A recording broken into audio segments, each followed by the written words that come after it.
안녕하세요. 수장공사 시험 준비하시는 여러분 반갑습니다. 저는 여러분과 같이 공부할 고신의 류준상입니다.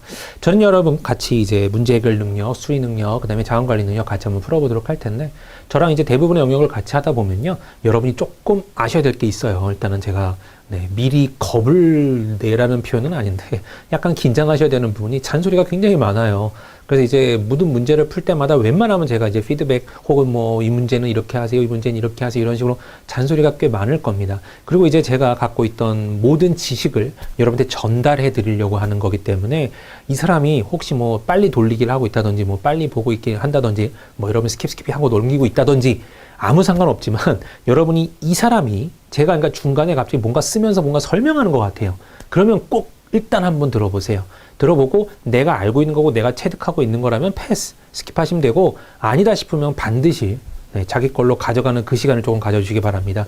제가 일단 잔소리 드는 부분들은 여러분이 한 번 더 곱씹고 또 두 번 곱씹고 여러 번 곱씹어서 여러분 거 만들어야 된다는 소리예요. 그러니까 계속 잔소리 하는 거고, 잔소리가 여러분 계속 쌓이다 보면요, 실제 이제 시험장 가서도 제 잔소리가 약간 이제 들릴 거예요. 예를 들어서 뭐 이 문제는 10초 내에 이 문제는 10초 내에 이해가 안 되면 혹은 뭐 파악이 안 되면 그대로 넘어가세요라고 하는, 제가 계속 잔소리 드릴 거거든요. 어떤 문제 유형, 수열 같은 문제들은. 그럼 여러분 이제 그게 느껴져서 시험장에서 또 딱 봤을 때 10초 내에 해결 안 되면, 아, 이거 그때 그 사람이 10초 내에 해결 안 되면 그냥 넘어가라 그랬어 하고 쓱 하고 넘어갈 수 있게끔, 아무튼 그 정도까지 잔소리를 해드릴 테니까 잔소리 했던 거에 대해서 여러분이 다시 한번 곱씹어 보면서 그렇구나, 왜 이 사람이 이걸 잔소리 했을까 한번 생각해 보시기 바랍니다. 제가 일단 여러분 갖고 있는 지식을 여러분한테 전달해 하려는 최고의 좋은 방법은 제가 계속 설명하는 거예요.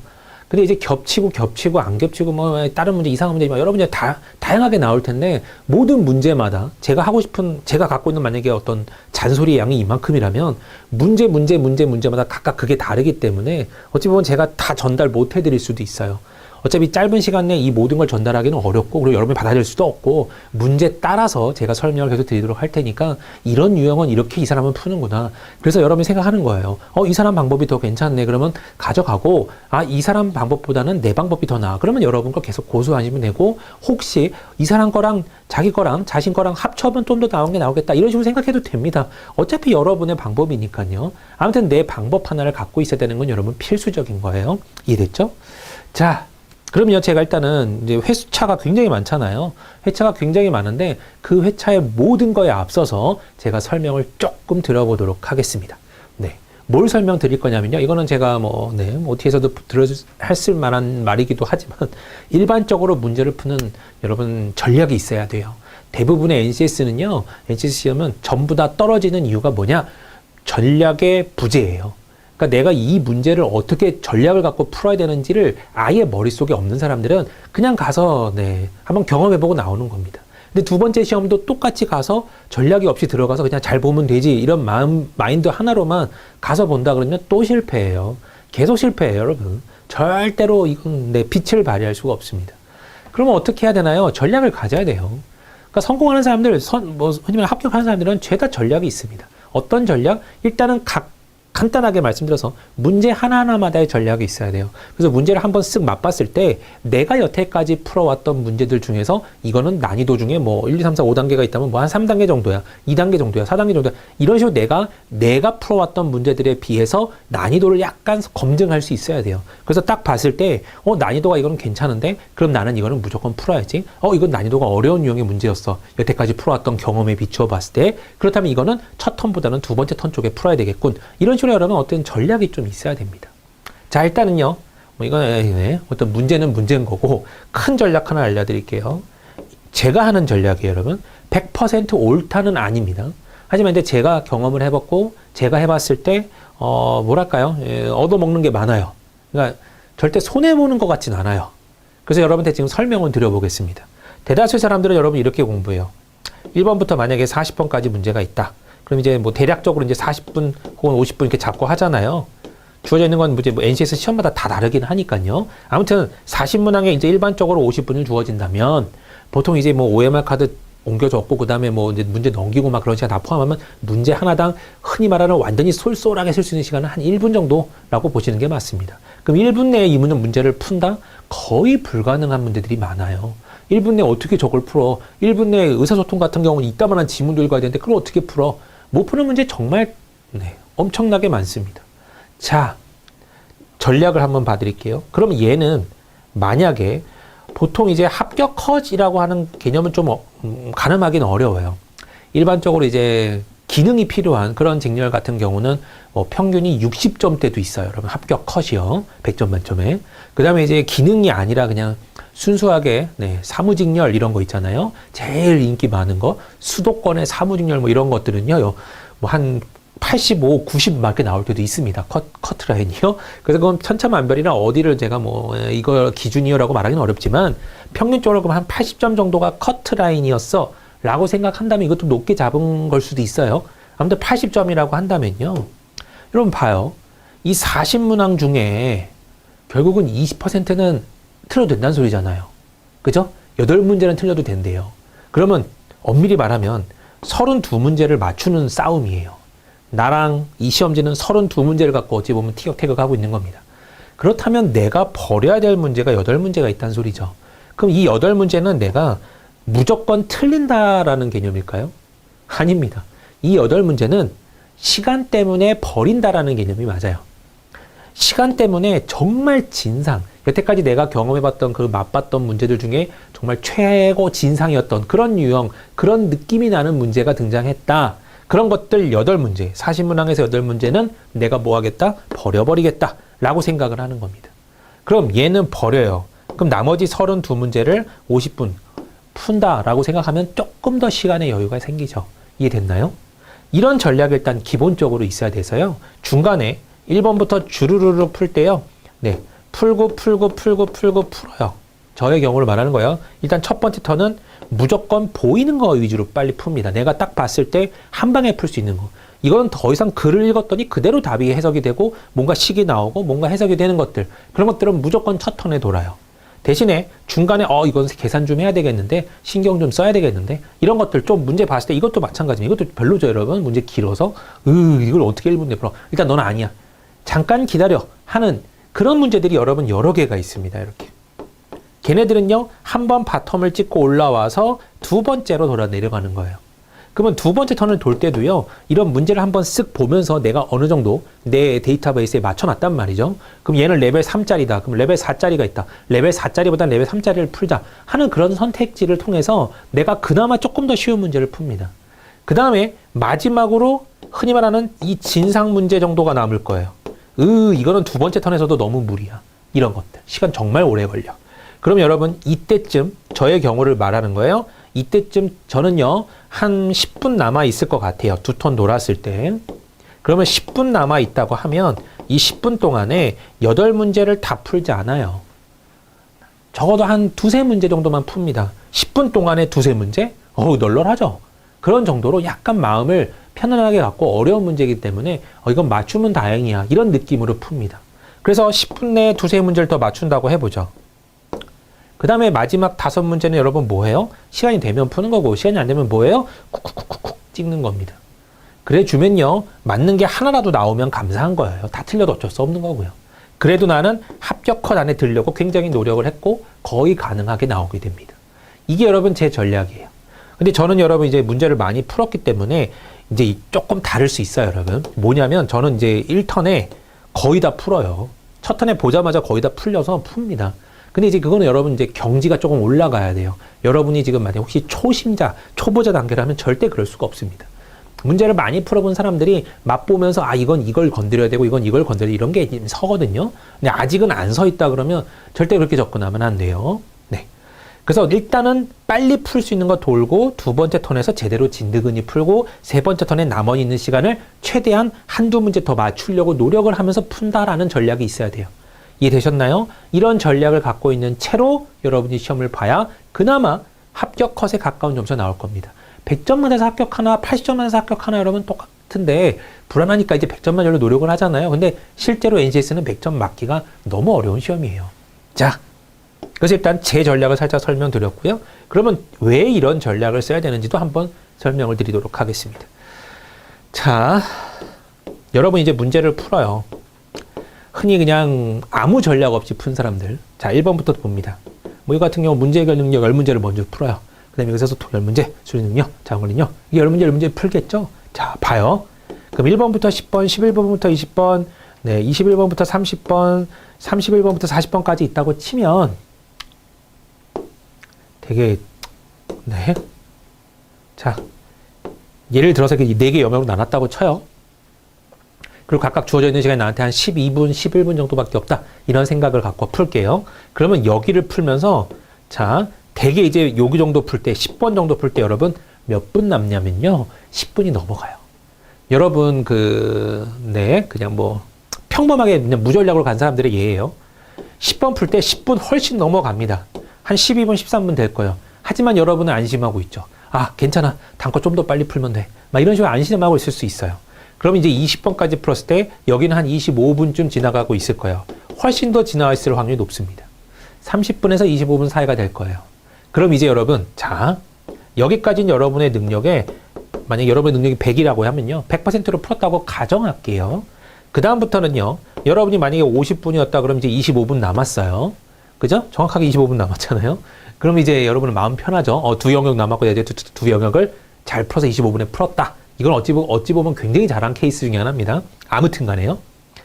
그럼 나머지 25분 문제를 25분에 풀 수 있다는 수학적 산술적인 개념은 나오는데 중요한 게요. 째깍 시간 가다가 여기 중간에 하나 딱 막히잖아요. 그러면 갑자기 여러분이 어떻게 되냐면요. 왜 이래? 왜 이래? 엄청 초조해집니다. 엄청 초조해지면서요. 여긴 여러분의 능력에 이거 정도 발휘되려나 모르겠어요. 점점 시간의 압박을 여러분이 느끼는 거예요. 그 다음에 마지막 자원관리 능력 같은 경우를 여러분이 풀잖아요. 그럼 이제 여러분 여기서는 네, 여러분의 능력의 30%도 안 나올 겁니다.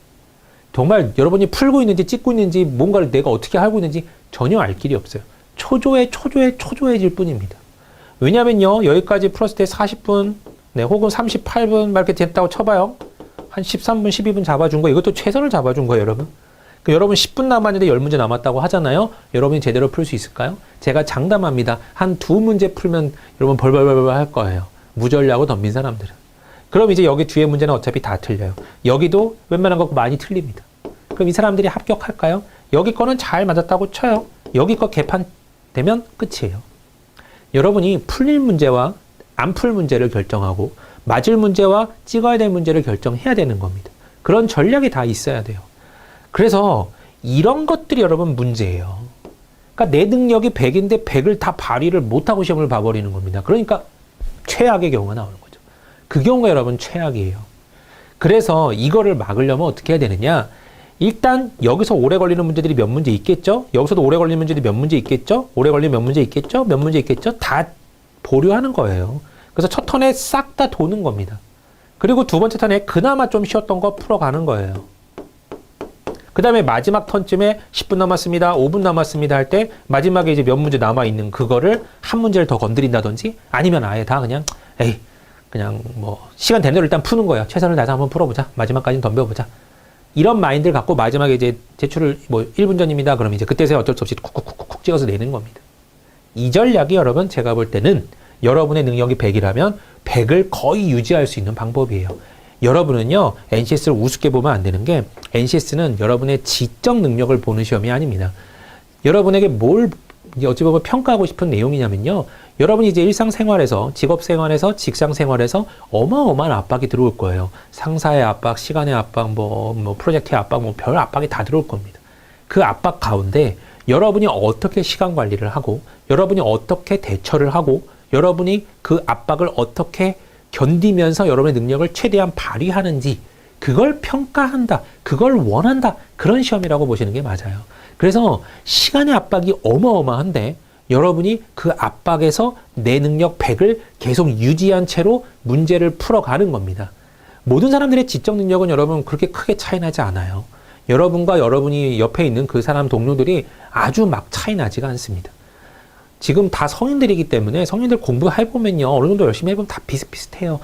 계속 공부해왔던 사람은 좀 더 낫겠지만 대부분 비슷한 상황에서 내가 이런 압박을 견딜 수 있는 능력이 있느냐 없느냐로 여러분 구분된다.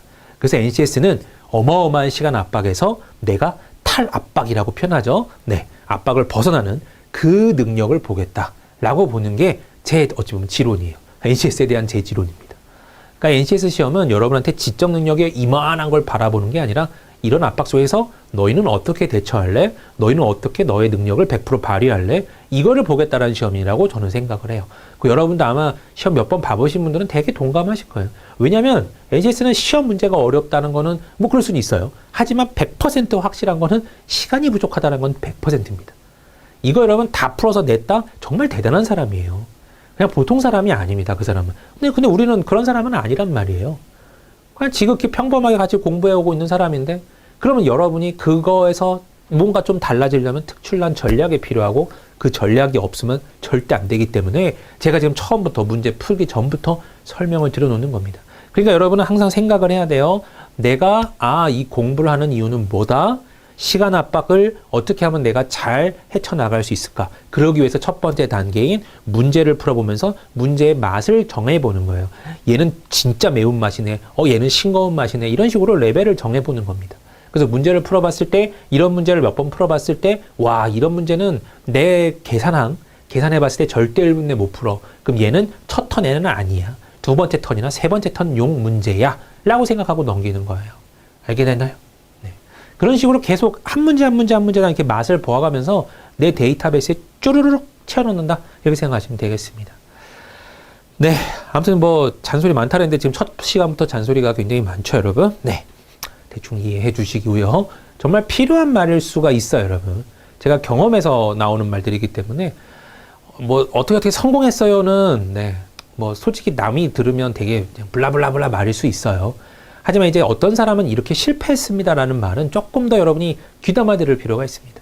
대다수의 사람들의 실패는 시간 관리 못해서 실패하는 거예요. 그럼 여러분은 어떻게 된다? 시간 관리만큼 내가 잘해야 되는구나. 그러려면 내가 어떻게 된다? 문제 푸는 전략이 있어야 되는구나. 전략이라고 하면 뭐 제 전략이긴 하지만 여러분한테 제가 설명을 드리고 있으니까 여러분 거 가져가도 되잖아요. 여러분이 마음껏 여러분이 조합해도 되는 거니까.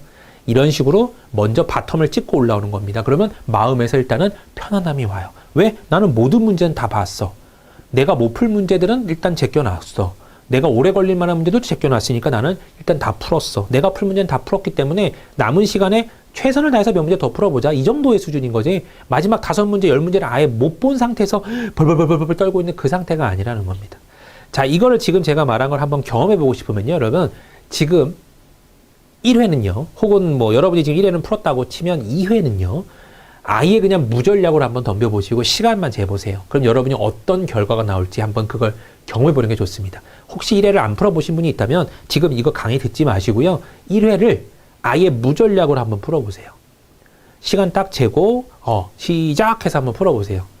그래서 여러분의 방법을 한번 풀어보시기 바랍니다. 제 방법 말고요. 그랬으면 여러분이 이제 확 깨달을 거예요. 이 방법은 분명히 뭔가 한계가 있구나 라는 걸 깨달을 겁니다. 그 깨달음이 있는 사람과 없는 사람이 좀 차이가 나니까 여러분 한번 경험해보는 건 저는 괜찮다고 보여집니다. 네. 그래요. 지금 시간에는요. 네, 문제 해결 능력을 그럼 또 한번 같이 풀어보도록 하겠습니다. 네, 10문제밖에 안 되는데 일단 문제 해결 능력은 여러분 제가 설명을 좀 드려보자면 뭐라고 표현해야 될까요? 그냥 잡다? 잡다해요. 수리 능력도 들어가 있고 뭐 의사소통 능력도 들어가 있고 별의별 녀석이 다 들어가 있는 녀석이 어찌 보면 문제 해결 능력입니다. 제일 복잡 영역. 네. 그러니까 어디에 이 코에 붙이면 코걸이고 귀에 붙이면 귀걸이인 것처럼 이건 앞만 봐도 수리 능력 같은데 그래도 문제 해결 능력이래요. 이건 앞만 봐도 의사소통 같은데 근데 문제 해결 능력이래요. 어쩔 수 없는 겁니다. 그런 정도로 약간 다방면에 있더라 라는 소리고요. 문제 해결 능력의 대표적인 유형이 뭐냐면 논리 개념이에요. 논리적으로 이렇고 그렇기 때문에 얘는 이거일 수밖에 없어 이렇게 논리적으로 결론을 내리는 건데 제 경험상 이런데 논리적으로 뭔가 풀이를 해야 되는 문제들은요 생각보다 시간이 오래 걸려요. 이게 단순하게 딱 보자마자 10초 내에 나오는 문제는 별로 없습니다. 그래서 이런 문제들은 살짝 고민해야 돼요. 얘는 왜냐하면 풀고도 쉽고 풀기도 쉽긴 해요. 하지만 시간이 오래 걸릴 뿐이지 풀 수도 있어요. 그리고 풀면 만족감이 이따만큼 올라갑니다. 막 만족해요. 대신에 뭐가 있냐면 만족하는 대신에 시간 낭비가 심해요. 이 문제를 푸는데 보통 1, 2분은 걸리거든요. 거의 2분 정도 걸린다고 보는 게 맞아요. 왜냐하면 글씨 읽고 해석하는 데만도 한 1분 걸릴 것 같거든요. 문제 푸는데 쉬운 문제가 아니면 더 오래 걸릴 거고요. 그래서 저는 첫 턴에 추천하진 않습니다. 그래서 문제를 봤을 때 여러분이 맛을 보는 거예요. 요번 문제는 1회 요 문제는 봤더니 이거 레벨 1짜리인데 너무 쉬운데? 그럴 수 있지만 다음 문제 뭐 2회 3회에서 또 봤더니 이건 레벨 4짜리 레벨 5짜리 이런 식으로 여러분이 막 생각을 해보면서 전반적으로 이런 문제는 조금 걸리더라. 이 턴에 넘기자. 이런 식으로 여러분이 계속 정리를 해가면서 문제를 어찌 보면 푸는 것 위주가 아니라 내가 이걸 정리하는 위주로 가야 돼요. 그래서 이런 문제는 내가 2턴에, 이런 문제는 내가 1턴에 이런 식으로 공부하시기 바랍니다. 그리고 여러분 1번부터 이제 뭐 40문항이니까 40문항을 풀었다고 해서 여러분이 1번부터 40번까지 시간에 풀었어. 만점. 이걸 하려고 지금 이 회차가 있는 게 아니에요. 이거는 미리 먼저 하고요. 자, 여러분 시작하기 강의 보기 전에 만약에 1회라면요. 1회를 여러분이 다 풀어요.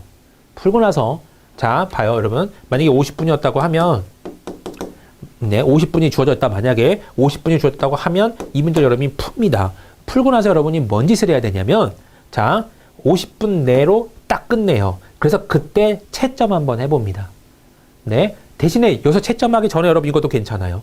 중간에 내가 찍은 문제들이 여러 개 있어요. 그 문제들을 채점하기 전에 풀고 풀어서 그 다음에 채점하는 것도 좋습니다. 네, 왜냐하면 답을 보면 또 답안지 번호가 기억나는 사람들이 있거든요. 그래서 애초에 채점하기 전에 그냥 찍은 문제들을 다시 한번 혹은 넘긴 문제들을 다시 한번 풀어보세요. 해놓고 얘 3분 걸려. 얘는 30초밖에 안 걸렸네. 근데 내가 괜히 겁먹었네. 막 이런 식으로 여러분이 계속 문제를 공부를 해야 돼요. 하고 나서 채점합니다. 처음에 채점은 뭘로 하냐면 내가 50분 동안 푼 그걸로만 그냥 그대로 채점하는 거예요. 찍은 건 찍은 거대로 틀리고 맞고 막 이렇게 하게. 그 다음에 다음에는 뭐 하냐면 내가 새로 푼 거가 맞는지 틀린지도 한번 확인해 주시기 바라고요. 그 다음에 같이 이거를 보면서 내가 풀었던 이 방법하고 제가 강의에서 푼 이 방법이 조금 다르네. 그럼 여러분 이제 인지를 하고 이 방법 둘 다 가져가야지. 이런 식으로 생각하시는 게 좋고, 어떤 방법은 그냥 나랑 똑같네. 그럼 넘기면 돼요. 그리고 어떤 방법은 내 방법이 더 나은 것 같아. 그럼 여러분 거 생각하면 되는 거고요. 그런 식으로 강의를 들으면서 뭔가 얻어가길. 그걸 어찌 보면 제 최우선으로 가져가면서 수업을 진행해 주시기 바랍니다. 블라블라 20분이나 설명했네요. 일단은 문제 해결 능력 같이 한번 또 풀어보도록 할게요, 여러분. 첫 번째 문제입니다. 자, A들이는요, 업무 진행 상황, 막 블라블라 말 많아요. 여기를 읽는다고 몇 초 소비하는 건 너무너무 아깝습니다. 그러니까 큰 것만 보면 되는데, 자, 각 거래처마다 신입사원 한 명과 동행하기로 했다. A 대리는 점점 찍어가면서 보는 거예요. 전 이렇게 긴 글이 있을 때요, 한 이 정도 3번을 찍어요. 그러니까 A 대리는 여기를 찍으면서 이걸 이해하는 겁니다. 그리고 이쪽도 쓱 보는 거고요. 거래처 방문하는데 신입사원 한 명 동행이네. 다음과 같으며 한 번씩은 다 간다고 했네. 두 번째로 방문한 거래처와 동행하는 신입사원이 누구야? 이거 찾으라는 문제구나. 이런 식으로 이걸 다 읽으면 여러분 시간 오래 걸리니까 이런 식으로 점 찍으면서 이쪽 부분과 이쪽 부분을 같이 보고 점 찍으면서 이쪽 부분과 이쪽 부분을 보고 점 찍으면서 이렇게 보는 거예요. 그러면 세 덩어리 정도로 나눠서 문제를 보면 조금 더 빨리 볼 겁니다. 자, 그럼 이제 이해가 됐다고 하면요. 이런 상황이구나라는 걸 알아요. 자, 이것도 여러분 문제 푸는 방법 중에 하나인데 여기를 먼저 보고 그 다음은 여러분 무조건 여기를 봐야 됩니다. 요 밑에를요. 그 다음에 올라가요. 이해됐어요? 이게 순서예요. 여기 먼저 보는 게 아니에요. 무조건 여기 보면서 내가 얻을 게 있나? 먹을 게 있나? 약간 이렇게 맛을 보고요. 보기가 별로 영양가가 없다. 그럼 올라가요. 이해됐죠? 네. 그런 식으로 여러분 접근해야 돼요. 항상 여기 먼저 보고 여기로. 안 그러면 여러분 된통 당하는 수가 생깁니다. 이거 뭐 대표적인 얘기는 한데 여러분 이것도 설명을 몇 번 드릴 것 같긴 한데 얘가 정보 1, 2, 3, 4, 5, 6이 있다면요.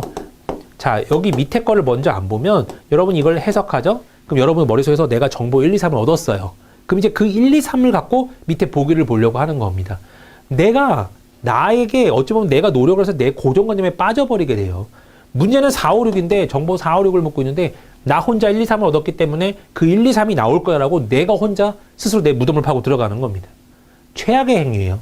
그러니까 여기는 먼저 읽는 게 아니라 보기를 먼저 보고 보기에서 내가 얻을 게 있는지 보기가 정보 4, 5, 6을 요구하네. 그러니까 위에서 4, 5, 6을 내가 찾아야지 이렇게 가는 게 맞는 거지 여기를 내가 먼저 해석하고 들어가는 건 안 돼요. 이거는 뭐 제 경험상 의사소통 능력도 저는 이렇게 풀었습니다. 안 봐요. 이거 지문 안 보고 밑에 거 먼저 확인하고 필요하면 이제 위에 올라와서 타겟팅으로 보는 거예요. 저는 일단 풀었을 때 시간이 전혀 없거든요. 의사소통력 같은 경우는 그랬었어요. 이건 어디가 제 경험이에요. 제가 의사소통력을 안 하기 때문에 어디가 좀 조심스럽긴 합니다. 그거는 의사소통 선생님한테 또 들어보기를 바라고요. 제 경우에는 그렇다는 거예요. 그래서 저는 이쪽 부분은 아예 네, 먼저 안 봐요. 무조건 밑에 보고 영양가가 있는지, 영양가가 있으면 쏙쏙쏙쏙 빼먹어서 위에 걸로 다시 올라가면서 필요한 것들 차차차 체크하는 거고, 영양가가 없으면 에이 뭐야 쓸데없네 올라가는 거예요. 이렇게 수순이 그래요. 자, 그럼 지금 여기 밑에로 내려왔는데 여기 밑에를 봤더니 웬만하면 민과 민이 두 개 겹쳤고 이거 네모 색칠한 게 겹치긴 했는데 그 다음은 모르겠다. 솔직히 영양가가 별로 없죠. 이 내용을 봐야지 알 수 있는 거니까. 자, 그럼 이제 올라가서 문제를 봅니다. 동그라미는 도사원과 방문한 거래처가 아니래요. 자, 일단은 거래사가요 이렇게 있네요. 동그라미 다이아 세모 네모예요. 누구랑 갔는지도 나올 거고 몇 번째 갔는지도 나올 거예요. 그죠? 자, 그러면요 여기는 도사원과 방문한 거래처가 아니래요. 여기는 도는 아니랍니다. 그죠? 그 다음에 여기 방문 직전에 오사원과 거래처를 방문했다. 그럼 여기는 오는 아니란 소리고요. 이거 바로 전에 오사원이랑 거래처 방문. 자, 동그라미를 다이아보다 먼저 방문하였다 그랬어요. 그러면 일단은 동그라미랑 다이아는 이런 순서가 있겠네요. 자, 그럼 여기서 여러분, 요 녀석은요, 해석한 것들은 이미 동그라미를 치고 끝내는 거고요. 아직 덜 해석했다 그러면 잠깐 남겨두는 겁니다. 왜냐면 이거 풀다가요, 다 해석한 건데 또 읽게 되어 있어요. 또 읽고 또 읽어요. 해석이 안 되니까 아직 막 또 오면서 또 첫 번째, 세 번째, 또 첫 번째, 세 번째 계속 읽고 앉아 있습니다. 안 돼요. 해석 끝난 거는 그냥 이렇게 동그라미를 치든지 찍찍 지우든지 이런 식으로 표현하길 바랍니다. 그 다음에 이제 다이아는 네모와 세모사 방문 중간에 방문하였다 그랬어요. 다이아는요 네모와 세모 방문 중간에. 그럼 여기 네모와 세모가 될지 세모와 네모가 될지는 모르죠. 그리고요 이거 여러분 좀 어려운 게 바로 그 사이에 끼어 있는 건지 아니면 저 앞에 있는 동그라미를 포함해서 이렇게 되어 있는 건지도 살짝 애매합니다. 근데 이제 일반적으로 해석을 해봤을 때 방문 중간에 껴있다라고 했기 때문에 왠지 이거 사이에 다이아가 들어가 있을 것 같은 예상은 생겨요. 그럼 맨 앞에가 동그라미가 될 수밖에 없구나라는 것도 대략적으로 이제 생각나는 내용입니다. 그럼 이렇게 해석을 한번 해볼게요. 끝났어. 네모는요 민사원과 거래처를 방문한 직후에 방문했다 이렇게 나왔습니다. 그러니까 네모를 민사원과 거래처 방문한 직후에 방문했대요. 네모는 일단은 민사원은 또 아니네요. 네. 얘도 그러면 전혀 모르겠네요. 그죠? 세모는 박사원과 같대요. 여기는 박이랑 같다고 합니다. 그럼 여기는 박도 아니야. 여기도 박도 아니야. 여기도 박도 아니야. 이런 소리죠. 마지막에 방문했다. 세모를 마지막에 방문했다는 소리니까 자 다이아는 세 번째고 네모가 두 번째고 얘가 첫 번째라는 소리가 맞는 것 같네요. 그럼 아직 자 네모는 민사원과 네모가 지금 여러분 요 케이스가 맞다라는 거죠. 요 위 케이스가요. 네. 네모는 민사원과 거래처를 방문한 직후에 방문했대요. 그럼 여기가 민사원이었단 소리예요. 그럼 여기는 민도 아니에요. 네. 그럼 오, 박, 민 다 아니니까 누구밖에 될 수가 없냐면 도밖에 될 수가 없죠. 네. 그죠? 그러면 민도 박이니까 여기는 오사원이 나올 수밖에 없습니다. 그래서 두 번째로 방문하는 거래처라고 하면 네모 회사의 오사원이네요 라는 게 답이 나오겠네요. 답은 3번입니다 라고 체크할 수 있겠죠. 자, 이 문제는요 여러분 제가 봤을 때 여기 해석하는 것도 조금 헷갈리죠. 이게 네모랑 세모 사이에 아무개나 두 군데가 있어서 두 군데 중에 하나 껴있으면 됐다는 건지 방문 중간에 방문하였다 이게 되어 있으니까 딱 그 사이에 한 개만 들어간다는 건지 공부를 많이 배우고 문제를 많이 풀면 풀수록 이런 부분들이 여러분 헷갈려집니다. 난 안 헷갈린데요? 그럼 여러분은 문제를 그렇게 뭐랄까요? 좀 막말이긴 한데 많이 안 풀어보신 분이 확률이 높아요. 그러니까 전반적으로 보통 사람들이 생각할 만한 생각을 하는 게 맞고요. 영 까칠한 시험이 있어요, 여러분. 그냥 제가 봤을 때 좀 꼴값 떤다는 표현이 좀 맞는 것 같아요. 굉장히 문제를 막 유식하게 내려고 막 까칠하게 내려고 아주 작정을 하고 낸 문제들이 있습니다. 좀 꼴값 떨고 있는 그런 문제들이 좀 있는데 그런 문제들에서는 여러분 이런 거 절대 그냥 넘기면 안 됩니다. 이것도 뭐 두 개 사이에 있으니까 중간에 있는 거 아니야? 이렇게 판단해버리고 문제가 나올 때가 있어요. 그럼 얘는 도대체 어디에 기준을 두라는 소리야? 약간 그런 막막한 문제가 등장할 때가 간혹 있습니다. 그러니까 문제를 많이 풀다 보면 이런 문제 저런 문제 지저분한 문제 그냥 좀스러운 문제 별거 다 만나요. 그러다 보면 이런 것도 뭐랄까요, 조금 더 생각해 보게 되는 겁니다. 근데 여러분, 제가 경험해 본 결과, 이게 만약에 제 생각이잖아요. 근데 갑자기 그날 내 생각 가운데 뭐가 뿅 하고 올라와요. 나는 내 머리가 너무 좋아서 오늘은 이런 생각이 다 나네 하면서 문제를 풀면서, 와, 이건 나밖에 모를 거야.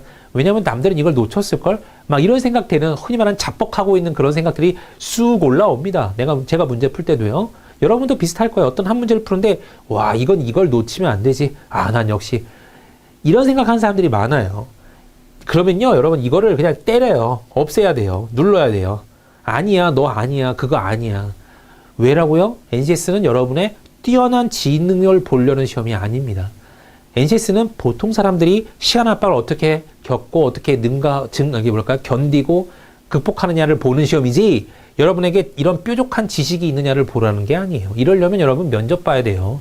이런 구술 봐야 되고 뭐 서술 봐야 돼요.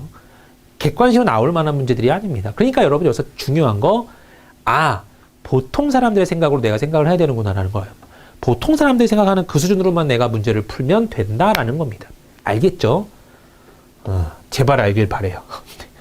제 경험상 내 생각으로 풀면 다 틀려요. 그러니까 적당한 사람들. 흔히 그것도 자뻑하는 말이지만, 보통의 사람들이 푸는 그 정도의 능력으로 봐주지, 그 정도의 눈으로 봐주지. 약간 거만하지만 그런 마인드가 필요합니다. 문제 풀 때는요. 알겠죠? 네. 와우, 첫 번째 시간 제가 너무 잔소리를 많이 했네요. 네. 자, 다음 명제가 반지 참을 때 항상 참익을 골라봐 그랬네요. 일단 이런 형태는요, 이제 명제에서 P면 Q이다, Q면 R이다 이런 식으로 진행을 하잖아요. 네. 그러면 문제가요, 첫 번째 문제가 P면 Q이다, Q면 R이다, R이면 S다 여기까지 가면 그거를 이제 연결을 하겠죠. 대부분의 문제가 처음 거부로 끝에 걸로 가는 문제가 거의 90%예요. 혹 이제 10% 정도는 이쪽으로 가는 거, 이런 것들 좀 나옵니다. 여기서 일로 가는 것들. 중간에 있는 것들이 조금 나오긴 하는데, 대부분의 문제는 처음 것과 끝에 거의 연결고리가 나오고요. 여기서 조금 더 문제를 조금 꼬고 싶다 그러면 이 P에서 S로 가는 이 명제에 무슨 명제가 나오냐면 대우 명제가 등장하죠. 대우 명제는 각각의 부정을 써주면서 반대로 바꿔주는 거 아니에요. 대부분 이런 식으로 등장합니다. 그래서 이제 문제 패턴상 매번 이렇게 푸는 거. 그래서 일단 요런 문제 보면 이렇게 가려고 노력을 해보는 거고요. 중간에 만약에 이제 문제를 봤을 때 모든 어떤 이런 말이 나오죠.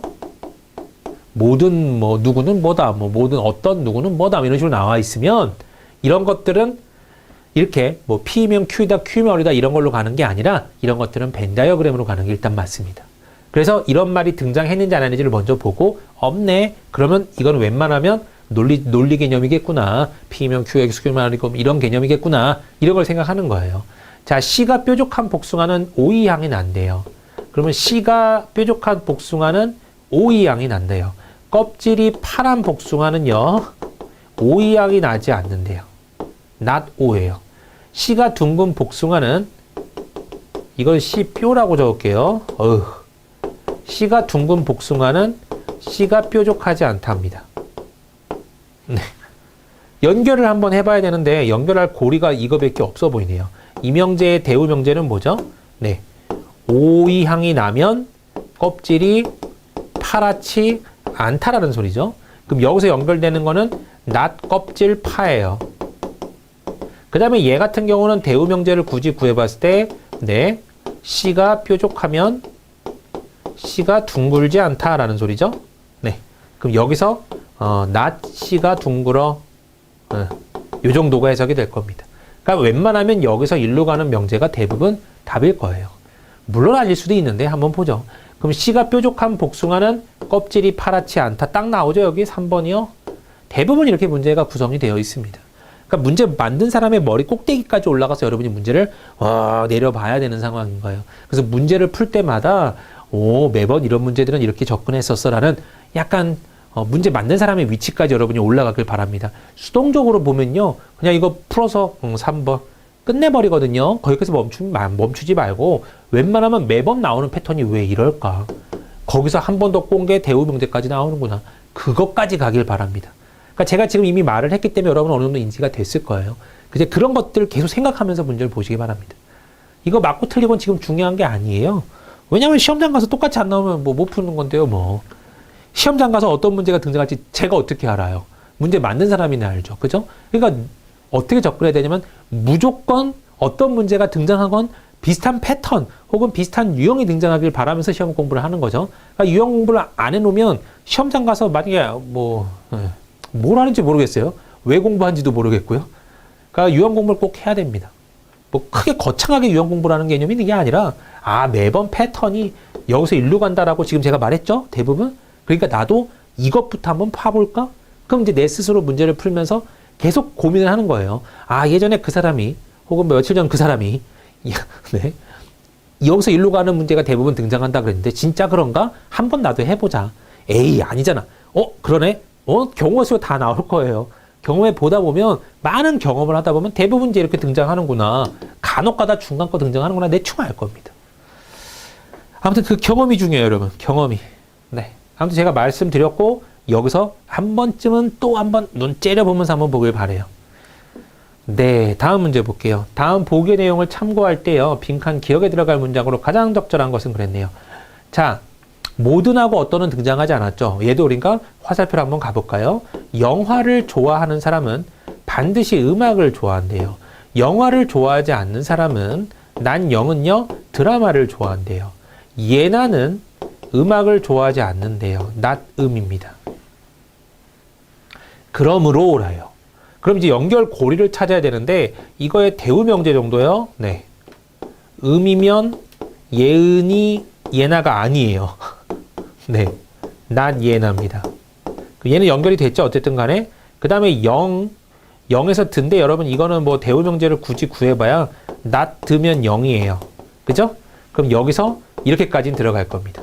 그럼 대다수의 문제가 여기서 일로 가는 게 대부분 문제고 이 문제의 대우명제나 그냥 문제가 거의 대부분이에요. 90% 정도 나와요. 그러니까 이것도 지금 보자마자 딱 봐도 대우명제일 것 같아요. 예나는 드라마를 좋아한다로 나오죠. 그죠? 그러니까 여기 2번을 여러분 놓치시면 안 될 겁니다. 이렇게 결정되는 문제가 대다수라는 거. 알겠죠? 그러니까 이런 패턴을 대충 알면 내가 문제 봐야 될 눈이 조금씩 열릴 거예요. 그러니까 문제를 볼 때마다 맛보고 이런 건 대부분 이렇게 가더라. 처음은 어렵지만 두 번째, 세 번째, 네 번째 계속 반복하면 반복할수록 계속 보일 거예요. 그때마다 여러분 접근해 보는 겁니다. 자, 한 사랑씨는요, 잊어버린 네 자리의 비밀번호를 찾으려고 한다. 단서가 다한 것 같을 때 비밀번호에 대한 설명을 옳지 않은 것. 일단 여기부터 보라 그랬죠.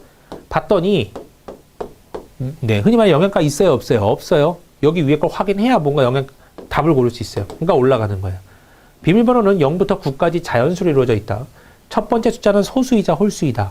소수이자 홀수인 거는 여러분 3, 5, 7 중에 하나라는 소리예요. 네, 첫 번째 숫자는 3, 5, 7 중에 하나라는 소리입니다. 자, 네 자리인가요? 그죠? 네. 자, 그럼 여기 해서 끝. 이것도 대충 알았고요. 0부터 9의 자연수라고 하는데 0 자연수 아니지만 넣어주세요. 네. 비밀번호를 구성하는 숫자 중 소수의 개수는 1개래요. 어라? 그럼 여러분 총 소수는 2, 3, 5, 7, 4개인데 여기 앞에 소수이자 홀수가 나와요. 2가 아닌 소수, 3, 5, 7 중에 하나가 나옵니다. 그 다음에 더 이상 얘들은 소수가 안 나온다는 소리예요. 그럼 소수가 아닌 것들이니까 0, 1, 4, 6, 8, 9예요. 이렇게. 얘네들로 이루어진 수들이 여기에 등장한다는 소리입니다. 4개 숫자를 작은 수부터 차례로 나눠서 비밀번호를 만들었다. 같은 숫자는 2번 이상 사용되지 않았다. 그러면요, 작은 순서로부터 숫자가 나열된대요. 여기에 제일 작은 건 3이거든요. 그럼 예상해보죠. 3이 들어왔을 때 3보다 큰 3개의 수가 필요해요. 그럼 4, 6, 8, 4, 6, 9, 4, 8, 9, 6, 8, 9 이렇게 나올 수 있죠. 네. 4, 6, 8. 그 다음에 4, 8, 9. 그죠? 4, 6, 9부터 쓸 걸 그랬네요. 죄송해요. 4, 6, 8, 4, 6, 9. 그 다음에 4, 8, 9. 네. 그 다음에 뭐죠? 6, 8, 9인가요? 6, 8, 9 이렇게. 네 가지가 나오네요. 그죠? 자, 여기가 3을 시작할 땐 그래요. 그럼 5로 시작할 때는 뒤에 큰 수가 3개 등장해야 되니까 5, 6, 8, 9밖에 안 나옵니다. 더 이상 없어요. 여기 7 들어가면 8, 9 없어요. 그냥. 끝이에요. 그러니까 경우의 수는 하나, 둘, 셋, 넷, 5개밖에 안 나오는 겁니다. 다 해봤을 때. 오케이. 제시된 단어를 모두 만족하는 비밀번호는 총 5개이다. 오케이. 가능한 비밀번호는 모두 6을 포함한다. 6 포함하지 않는 것도 있죠, 여러분, 여기? 네. 이건 틀렸네요. 제시된 단어를 모두 만족시키는 비밀번호 중 가장 작은 수는 3, 4, 6, 8이다. 이 녀석이죠? 네. 가장 큰 수는 5, 6, 8, 9다. 맞는 말입니다. 답은 그래서 여기서는 2번 이렇게 나오게 되겠죠. 이런 문제들은 맛은 있어요. 풀면 뭐 흔히 말하는 네, 성취감이 굉장히 좋습니다. 하지만 시간 소비가 크다는 거 참고하시기 바랍니다. 자, 그 다음 문제요. 영희, 철수, 민선, 은주, 진아, 은영 6명이요. 가부터 바에서 각각 한 명이 살고 있다고 합니다. 다음 중 기억부터 디귿까지가 사실일 때 마에서 살고 있는 사람을 골라봐 그랬어요. 자, 그럼 일단은요. 밑에 내려왔는데 전혀 영양가가 없습니다. 그죠? 올라가요. 자, 글을 해석하는데 철수와 은영, 민선과 은영. 자, 은영이가 두 개 겹쳤네요. 그런데 얘네들은요. 각각 길을 사이에 두고 맞은편에 살고 있다라는 표현이 들어왔는데 여기서 살짝 고민이 되는 게 있습니다. 자, 문이라는 표현이 이렇게 있는데 그죠? 문과 문이 마주보고 있으면 이거는 마주보고 있다라고 표현할 것 같아요. 그런데 이런 건 어떻게 해야 되나요? 이 건너편에 있는 거 가랑 다 같은 경우도 여러분 마주보고 있다라고 해야 되나요? 이게 여러분 중요합니다. 근데 여기 여러분 은영이가 겹쳤죠. 은영이가 겹쳤다는 소리는 자 얘네들만 마주보고 얘네들만 마주보고 얘네들만 마주본다 그러면 은영이가 두 개 이상 겹칠 수가 없어요. 마주보는 집은 한 집밖에 없거든요. 근데 은영이 두 개가 나왔다는 소리는 아하 이것도 마주보는 거라고 생각했구나 라는 소리가 어찌 보면 그런 내용입니다. 그러니까 은영이는 요거 가나 다라 중에 하나를 채워야만 돼요. 그래야 철수와 민선이도 같이 이 가나다라를 채울 겁니다. 그러니까 이 가나다라 라인에 누가 들어가냐면요. 은영이랑 네, 철수랑 민선이가 들어가게 되어 있는 거예요. 물론 이런 케이스도 나올 수 있지만 네, 여기가 은영이가 될 수도 있어요. 여기가 철수, 민수, 민선 경우의 수가 굉장히 많죠. 여기가 은영이가 들어가고 여기 철수와 민선이 경우의 수가 많아요. 하지만 확실한 거는 이 세 명의 네, 그룹이라고 해야 될까요? 이 세 그룹은 요 가나다라 중에 선택하게 되어 있다라는 겁니다. 그래서 철수, 은영, 민선이는요. 요 네 개 중에 한 개야 라는 소리입니다. 자, 영희는 진아와 바로 옆에 살고 있대요. 영희랑 진아는 여러분 뭐죠? 바로 옆에 살고 있다? 붙어 있다는 소리죠. 그러면 이 두 집 중에 하나, 두 집 중에 하나 각각 가져야 된다는 소리인데 자, 지금 우리 여기 네 개에서 여러분 한 명이 부족해요. 그러면 그 중에 한 명이 영희랑 진아 중에 하나라는 소리죠. 그래서 얘네들은 붙어 있어야 되니까 분명히 다 사야 되는데 여기 안 들어간 애들이잖아요. 그러면 영희, 5월, 진아는 이 네 개의 이 모서리를, 머리 꼭지점을 담당하는 중에 한 명이 될 겁니다. 그죠? 대충 알았어요. 여기까지. 은주는 진아의 집에서 문을 등지고 섰을 때 바로 오른쪽 옆집의 맞은편에 살고 있다. 와우. 이거 뭔 소리일까요? 만약에 집이 이렇게 있다고 치잖아요, 여러분. 여기 문이 있어요. 그 문주가 이렇게 있습니다. 그림은 네, 대충 그냥 이해해 주세요. 이쪽을 바라보고 등어리를 여기 대고 있어요. 여기가 만약에 진아라고 해봐요. 예를 든 거예요. 진아의 집을 문에 등지고 섰을 때 바로 오른쪽 옆집, 얘 오른쪽 옆집이면 여러분 이거죠. 이거의 맞은편에 살고 있다 라는 소리인 것 같습니다. 네, 이것도 좀 애매하네요. 분명히 내 뒤에 문이 있지만 이걸요 이렇게 하나씩 해석하면 큰일 날 것 같아요. 바로 오른쪽 옆집의 맞은편? 보는 눈은 여러분 두 집이 볼 테니까 오른쪽 옆집의 맞은편이면 다시 이건가요? 그런 건 아니겠죠? 그러니까 지금 이 집에 있다면 이 집에 오른쪽 옆집이라는 개념이 있고 자, 그죠? 오른쪽 옆집이라는 개념이 있고 거기에 맞은편이 그러면 누구죠? 은주네다. 이런 소리죠. 그럼 이렇게 되던지 자, 이렇게 된다는 소리예요. 오른쪽 옆집이 있으려면 문을 기준으로요. 네. 진아가 이렇게 서 있어야 됩니다. 그죠? 진아가 이렇게 서 있고 오른쪽 옆집의 맞은편 집. 여기가 은주가 될 수 있어요. 근데 우리는 알죠. 이 네 모서리에 누가 와야 되는지. 이 세 명하고 누구더라? 영희나 진아 중에 한 명이 와야 돼요. 그러니까 은주는 이 자리에 올 수가 이 네 모서리 자리에 올 수가 없습니다. 그러니까 요 케이스는 아니란 소리고 요 케이스가 맞다는 소리죠. 그리고 진아가 이 네 개의 모서 중에 하나를 차지해야 되는구나라는 것도 알고 있는 거고요. 이해됐어요? 네. 그러니까 여기는 당연히 누구더라? 영희가 될 수밖에 없습니다. 그 다음에 여기는 은주고 여기는 누가 올지 몰라요. 이 세 명이 알아서 골고루 채워질 테니까 웬만하면 여기는 은영이 될 수밖에 없겠죠. 네, 은영이는 둘 다 마주 봐야 되니까 그럼 여기는 철수 민선 혹은 철수 민선 이런 식으로 등장하게 될 겁니다. 중요한 건 지금 마에 살고 있는 사람을 구하고 있는 거기 때문에 마는 영희가 될 수밖에 없네요 라는 결론이 나오게 되는 거죠. 이런 문제는 여러분 어려워요. 그래서 금방 풀기는 어렵고 여러 번 고민하면서 문제를 풀어봤어야 될 겁니다. 참고하세요. 네. 자, 이번 시간 여러분 여기까지 진행하고요. 제가 잔소리를 너무 많이 해서 다음 시간에 조금 더 빨리 풀어보도록 노력해 보겠습니다. 네, 여러분 수고하셨고요. 다음 시간에 또 찾아뵙도록 하죠. 감사합니다.